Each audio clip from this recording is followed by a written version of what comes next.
Assalamualaikum warahmatullahi wabarakatuh.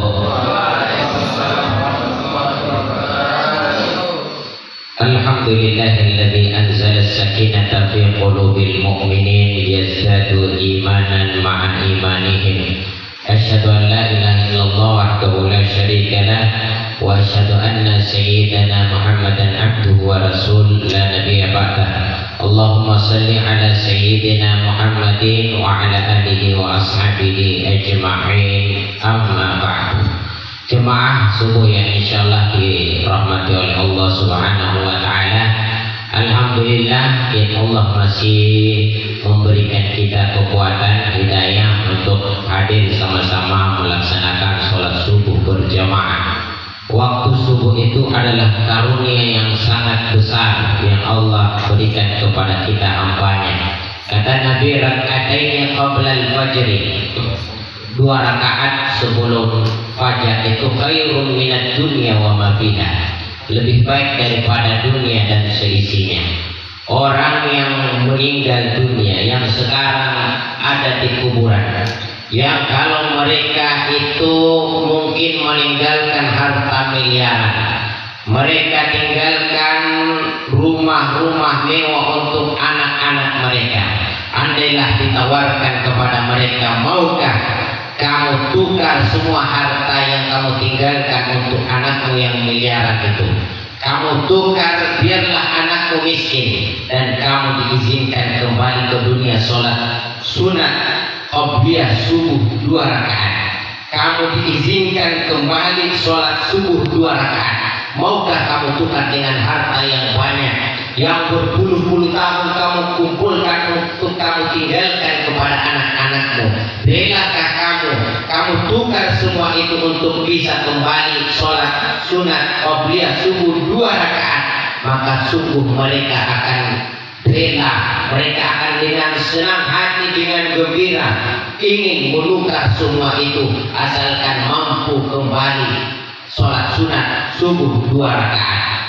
Maka kata Allah, walau tara idzil mujrimuna nakisu ru'usihim, andailah kalian menyaksikan mereka yang sekarang sudah di kuburan, mereka berkata, Rabbana abasarna wa sami'na farji'na na'mal sholihan. Ya Allah, kasih kembali kami ke dunia, na'mal sholihan, kami akan sholat sunat subuh 2 rakaat. Ya, farji'na na'mal sholihan, maka kembalikan kami. Tetapi sayang, ketika seseorang sudah meninggal dunia, tidak ada lagi jalan untuk kembali ke dunia ini. Maka kita yang Allah masih berikan umur yang panjang, kesehatan, kita manfaatkan dengan sebaik-baiknya. Jemaah yang dimuliakan Allah, Allah juga berfirman, hafidhu 'alas sholawati was sholatil wusta. Jagalah sholat 5 waktu kalian, terutama sholat subuhmu. Kenapa? Jaga sholat 5 waktu kalian, kecuali terutama sholat subuhmu. Karena orang mati itu yuftinul mayyitu sab'an. Orang yang mati itu diuji pertama kali di kuburnya selama 7 hari 7 malam. Makanya kita kalau mati, maka orang hidup, keluarga kita itu bikin acara sampai 7 hari. Jamaah yang dimuliakan Allah, mungkin kalimat ini menyakitkan, tetapi inilah kenyataannya. Yang diuji 7 hari itu adalah mereka yang sholat subuh berjamaah. Kenapa?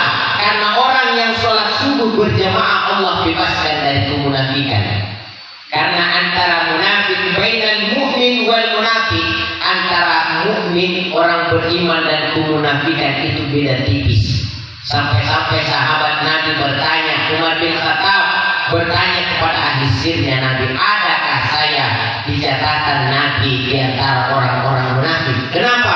Bahkan sahabat Nabi banyak yang meragukan dirinya, saya ini orang munafik atau orang mukmin?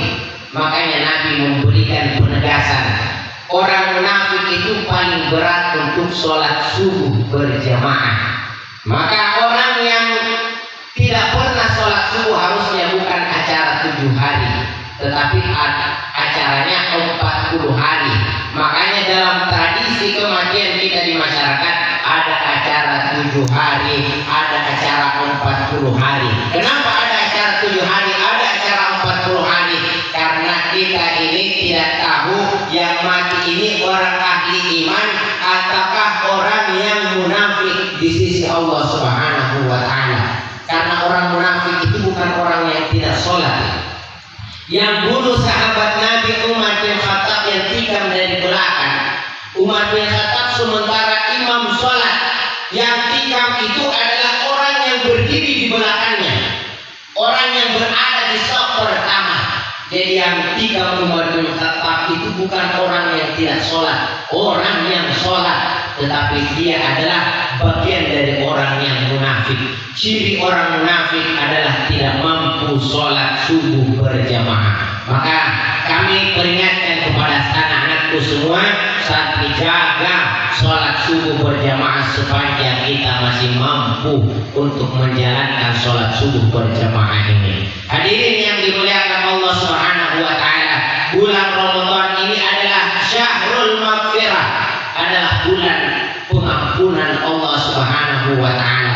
Di luar Ramadan ada porsi ampunan yang disiapkan Allah, tetapi di bulan Ramadan ini Allah mengobral ampunannya. Siapa yang meminta ampun akan diampuni oleh Allah Subhanahu wa Ta'ala. Bahkan Rasul sallallahu alaihi wasallam berkata kepada Aisyah, wahai Aisyah radhiyallahu anha, wahai Aisyah, ketika kamu di malam hari, karena kata Aisyah, ya Rasul, bagaimana kalau saya berada di malam-malam Ramadan dan saya tahu bahwa malam itu adalah malam Lailatul Qadar, apa yang harus saya baca ya Rasul? Apa kata Rasul? Oh, katakan Allahumma innaka afun tuhibbul afwa fa'fu anna. Ya Allah, Allahumma innaka afun, engkau adalah Tuhan yang maha pengampun, tuhibbul afwa, engkau suka hambamu yang mohon ampun, fa'fu anna, fa'fu anni, maka ampuni dosa-dosaku, ya kata Rasul sallallahu alaihi wasallam. Jadi bulan Ramadan ini kita gunakan untuk banyak-banyak memohon ampun kepada Allah Subhanahu wa Ta'ala. Ramadan ini panjang, ada 29 hari, mungkin 30 hari, maka banyak waktu kita untuk mengingat kembali apa kesalahan-kesalahan kita yang telah kita buat selama 11 bulan ini, dan kita mohon ampun kepada Allah Subhanahu wa Ta'ala. Bulan Ramadan adalah syahrul maghfirah, adalah bulan ampunan Allah Subhanahu wa Ta'ala. Tetapi sayang kata Rasul sallallahu alaihi wasallam, arba'atun, ada 4 golongan manusia. Ada 4 golongan manusia kata Nabi sallallahu alaihi wasallam, mahrumuna minal maghfirah, diharamkan dari ampunan Allah Subhanahu wa Ta'ala. Bulan Ramadan adalah bulan yang penuh dengan ampunan, tetapi ada orang yang diharamkan dari ampunan Allah Subhanahu wa Ta'ala. Maka santri perhatikan ini, jangan sampai kita termasuk ke dalam golongan orang-orang yang tidak diampuni oleh Allah Subhanahu wa Ta'ala. Mahrumuna, diharamkan ampunan Allah baginya. Puasanya tidak diterima oleh Allah Subhanahu wa Ta'ala, sholat tarawihnya tidak diterima oleh Allah Subhanahu wa Ta'ala. Siapa itu?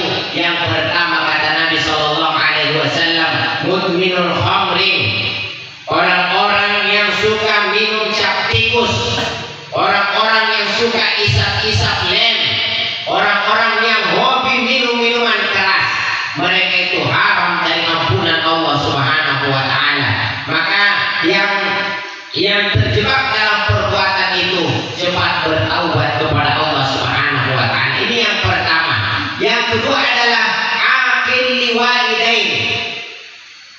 Kelompok yang kedua yang tidak mendapatkan ampunan di dalam bulan Ramadan adalah mereka yang durhaka kepada kedua orang tuanya, mereka yang menyakiti orang tuanya.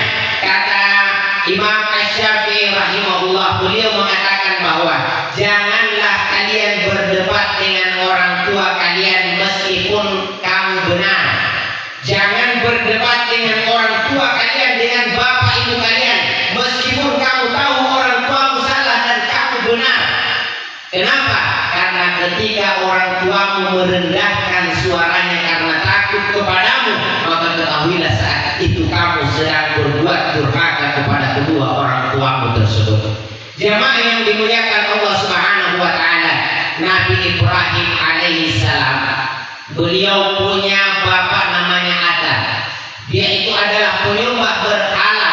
Setiap hari dia dakwahi bapaknya, ya abati la ta'budi syaitan. Wahai bapakku, jangan kamu sembah berhala. Innahu kana lirrahmani 'asiya. Karena itu adalah perbuatan durhaka kepada Allah Subhanahu wa taala. Apa kata Azar bapak Nabi Ibrahim? Wahai anakku, wahai Ibrahim, hentikan itu. Kalau tidak, saya akan la'arjumannaka.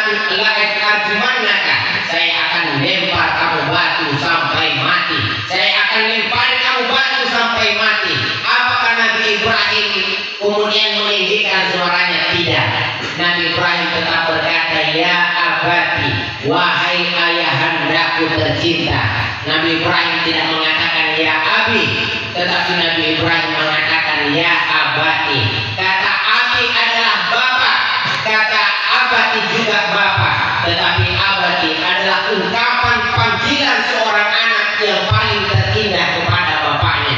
Nabi Ibrahim memanggil bapaknya dengan kalimat itu, ya abati, wahai ayahandaku tercinta. Meskipun orang tuanya itu adalah penyembah berhala, jelas-jelasnya durhaka kepada Allah, tetapi Nabi Ibrahim alaihissalam tetap menjaga ucapannya. Karena kata Allah Subhanahu wa taala, la taqul lahuma uffin, jangan katakan kepada kedua orang tuamu ketika kamu sedang main game dan orang tuamu menyuruh kamu cuci piring, maka jangan katakan Kenapa? Karena kata itu ya penolakan kepada kedua orang tua. Sepanjang perintah orang tua kita itu adalah tidak bertentangan dengan perintah wajib, maka wajib bagi kita untuk memenuhi panggilan orang tua kita.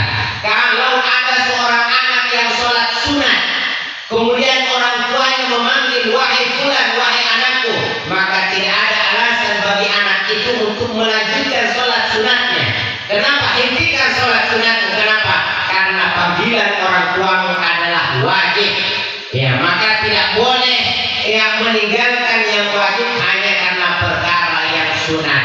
Jadi kalau orang tuamu mengatakan jangan kamu sholat sunat, jangan kamu puasa Senin Kamis, maka seorang anak tidak boleh puasa Senin Kamis, kecuali kalau memerintahkan jangan kamu pakai jilbab, jangan kamu sholat 5 waktu, maka boleh seorang anak yang menolak surat orang tuanya, itu pun dengan cara yang lembut, dengan cara yang baik. Kenapa? Karena kata Imam Syafi'i, ketika kamu berdebat dengan orang tuamu, maka hentikan itu, jangan berdebat.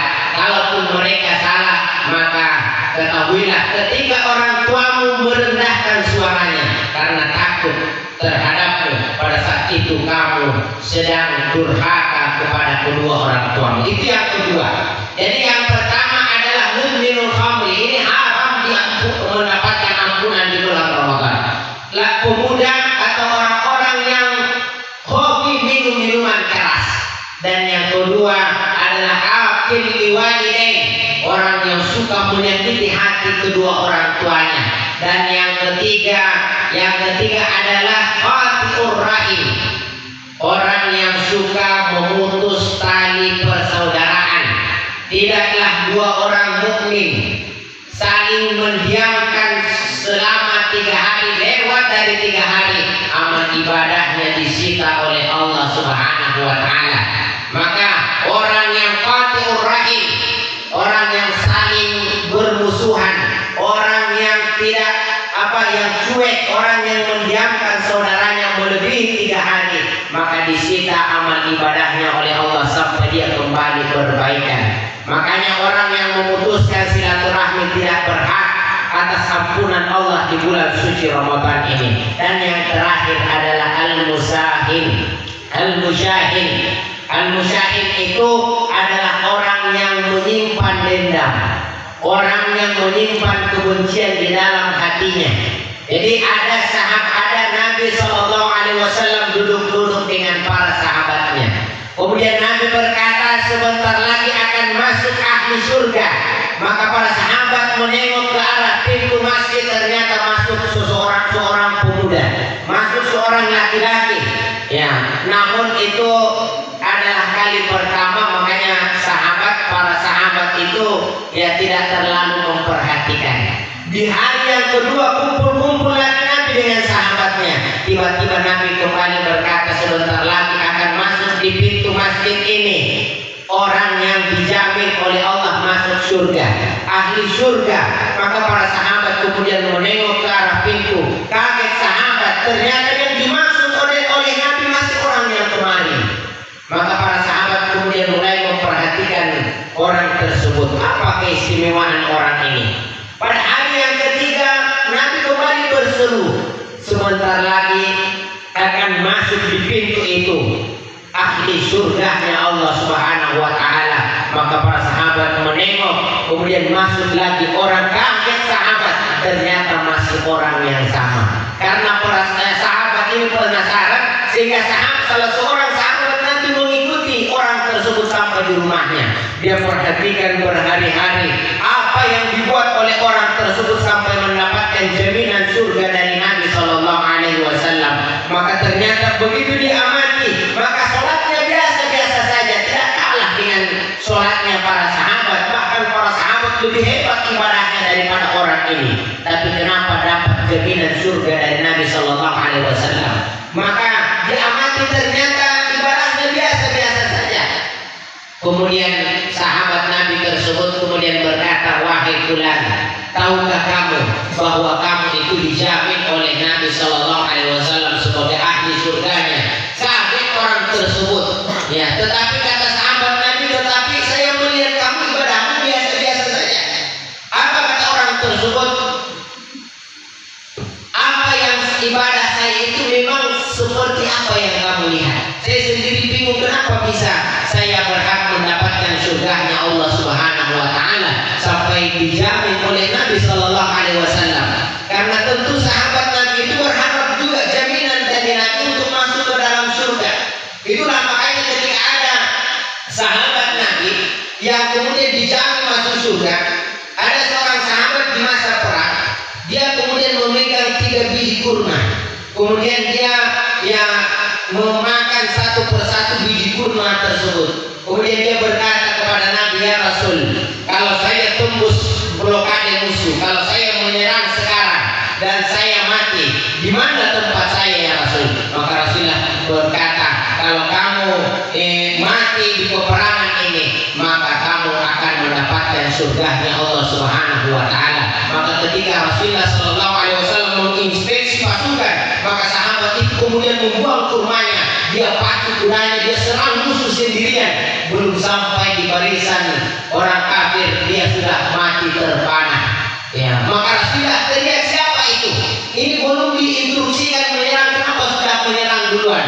Akhirnya mati sahabat Nabi tersebut. Apa kata sahabat yang lain? Itu tadi ya Rasul, itu tadi yang bertanya kepadamu, kalau saya mati sekarang apakah saya masuk surga atau tidak? Engkau berkata kamu masuk surga. Ketahuilah ya Rasul, ketika dia mendengar engkau masuk surga, maka dia langsung buang kurmanya tersebut. Apa katanya? Terlalu lama kalau saya harus makan 3 biji kurma ini. Maka dia pacu kudanya. Kenapa? Karena mendapatkan jaminan surganya Allah Subhanahu wa ta'ala. Maka orang tersebut berkata, wahai sahabat Rasul Sallallahu Alaihi Wasallam, ma fa'altu illa ma ra'ait. Tidak ada perbuatan saya memang kecuali apa yang kamu lihat. Ghaira anni, kata orang tersebut, kecuali mungkin satu hal. Dan ini kalian kalau amati kalian tidak akan dapati. Apa itu? Tidaklah saya tidur di malam hari, melainkan saya maafkan kesalahan saudara-saudara saya. Tidaklah saya tidur di malam hari, melainkan saya maafkan semua kesalahan orang yang telah diperbuat kepada saya. Saya lepaskan semua dendam, saya hilangkan semua kebencian yang ada di dalam hati saya. Apa kata sahabat Nabi? Itulah mungkin, itulah yang membuat kamu dijamin surganya Allah Subhanahu wa ta'ala. Maka orang beriman, orang mukmin, kalau mau mendapatkan jaminan surganya Allah Subhanahu wa ta'ala, maka jangan tidur di malam hari, melainkan dan kita maafkan saudara-saudara kita. Kita maafkan kesalahan-kesalahan orang terhadap kita. Memang kalau kita tidak maafkan, kita bisa dapat pahala gratis nanti di hadapan Allah. Karena setiap orang mencaci maki kita, dia akan mengirimkan pahalanya ke kita. Dia akan memberikan pahalanya ke kita. Memang kita bisa ambil pahala dari mereka manakala kita tidak memaafkan. Tetapi kata Allah Subhanahu wa taala, wa jazaa'u sayyi'atin sayyi'atun mithluha. Balasan bagi suatu kejahatan adalah dengan kejahatan yang seimbang. Tetapi faman afa, siapa yang memaafkan, faman afa fa'ajruhu ila minallah. Barang siapa yang memaafkan, faman afa fa aslah, dan barang siapa yang memaafkan kemudian setelah itu dia memperbaiki, fa'ajruhu minallah, maka balasannya dari Allah Subhanahu wa taala. Hadirin yang jamaah subuh yang insyaallah dimuliakan dan dirahmati oleh Allah Subhanahu wa taala, semoga kita tidak termasuk ke dalam keempat golongan yang disebut oleh Nabi sallallahu alaihi wasallam tidak akan mendapatkan ampunan di dalam bulan suci Ramadan. Kalaupun kita termasuk di dalamnya, maka tidak ada jalan lain kecuali bertaubat dengan taubat yang sebenar-benarnya. Bagaimana cara taubat dan nasuha? Yang pertama, kita tinggalkan perbuatan itu. Kemudian yang kedua, kita menyesal. Jangan diceritakan kembali. Kenapa? Karena perbuatan itu telah kita sesali, maka kita tinggalkan. Setelah itu kita menyesal.